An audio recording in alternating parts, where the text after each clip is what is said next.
Assalamualaikum warahmatullahi wabarakatuh. Di sini saya akan menjelaskan tentang klasifikasi dan deteksi buah menggunakan algoritma YOLO V10 untuk identifikasi berbasis citra.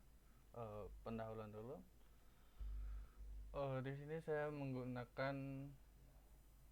mengambil referensi dari jurnal SNK tahun 2023, kemudian Girodi et al 2024 sama et al 2024.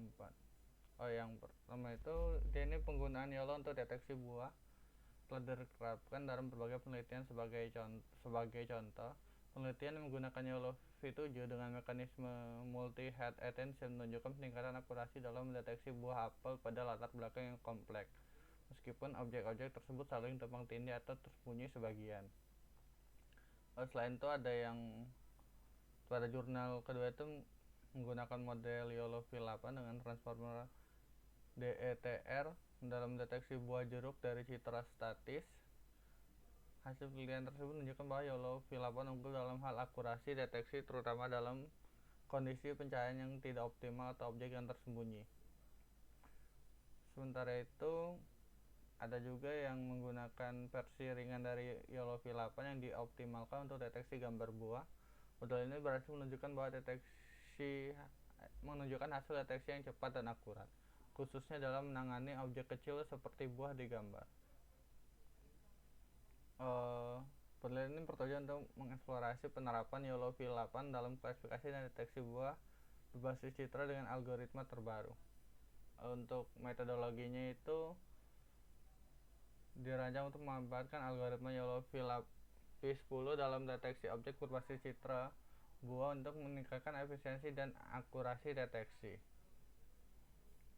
Pengumpulan datanya saya menggunakan platform Kaggle, di mana dataset tersebut berisi 400 gambar buah-buahan dengan berbagai jenis dan kondisi, termasuk variasi bentuk, warna, serta pencahayaan. Di sini saya membagi jadi 3 proporsi, yaitu dari sebanyak 80% dari total gambar, yaitu 320 gambar digunakan untuk keperluan training, di mana model latih untuk mengenali pola dan fitur yang ada pada setiap jenis buah. Kemudian 10% dari gambar dialokasikan untuk validation, kemudian 10% lagi digunakan untuk tes, di mana untuk menguji kemampuan generalisasi model tersebut terhadap data baru yang belum pernah dilihat selama proses pelatihan. Kemudian pre-processing untuk mempersiapkan data pelatihan dilakukan proses labeling menggunakan CVAT, Computer Vision Annotation Tool. CVAT dipilih karena kemampuan dalam memfasilitasi anotasi data secara efisien, terutama ketika harus menangani dataset yang besar. Setiap buah dalam citra diberi label dengan bounding box yang sesuai, kemudian digunakan sebagai dasar untuk melatih model YOLO V10. Habis itu ada augmentasi data. Untuk meningkatkan variasi data, teknik augmentasi citra diterapkan. Augmentasi yang digunakan meliputi rotasi, flipping, dan pencahayaan ulang. Kemudian itu evaluasi dan pengujian model. Model yang telah dilatih diuji menggunakan dataset uji untuk mengukur kinerja dalam hal akurasi, precision, recall, dan mean average precision (MAP). Model diuji pada berbagai kondisi lingkungan, termasuk pencahayaan yang buruk dan buah yang saling tumpang tindih. Hasil pembahasan di pelatihan YOLO ini, saya melatih dengan 50 epoch dan ukuran batch-nya sebanyak 8. Ini hasil pengujiannya. Dari gambarnya semuanya 38, instant 46 boxnya ini. Kemudian composition metric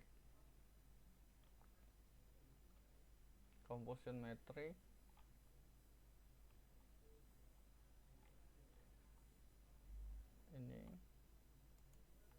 composition metric.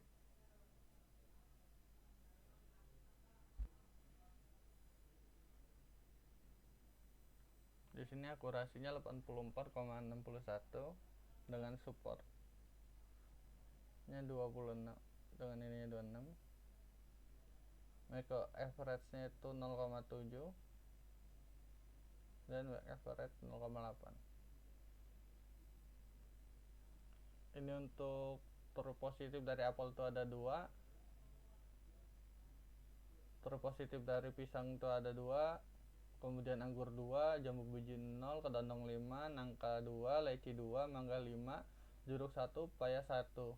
Untuk tur negatif dari apelnya ada 24, untuk pisangnya 24, anggur 24, jambu biji 25, kedondong 19, nangka 24, leci 24, mangga 19, jeruk 24, pepaya 21.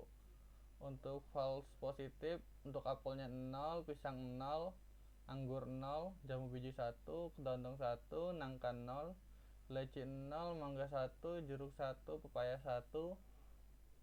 Untuk false negatif, apelnya 0, pisang ada 0, anggur 0, jambu biji 0, kedondong 1, nangka 0, leci 0, mangga 1, jeruk 1, jeruk 0, pepaya 3.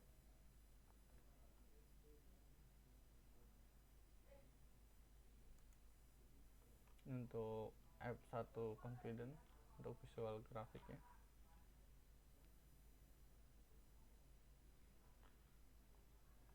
Confusion metric di atas menunjukkan kinerja model Yellowfish 10 dalam klasifikasi buah-buahan. Nilai yang tinggi di diagonal menunjukkan prediksi yang benar seperti pada tabel. Apel, pisang, dan pisang yang diidentifikasi dengan baik, namun terdapat kesalahan pada beberapa kelas, misalnya anggur terdapat salah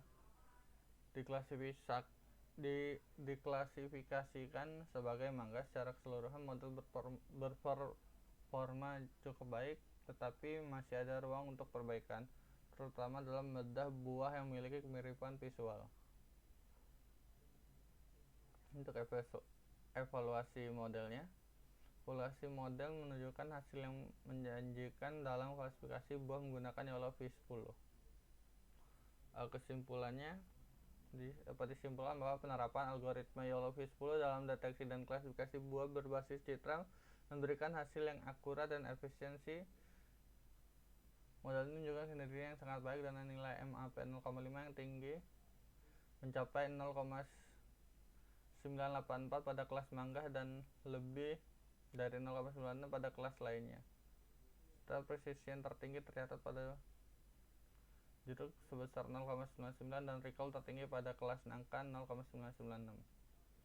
Evaluasi kinerja menggunakan metrik seperti MAP, precision, recall, dan confusion metric menunjukkan bahwa model mampu mengenali dan mengklasifikasi berbagai jenis buah dengan akurasi tinggi meskipun terdapat beberapa kesalahan minor dalam membedakan buah yang memiliki kemiripan visual.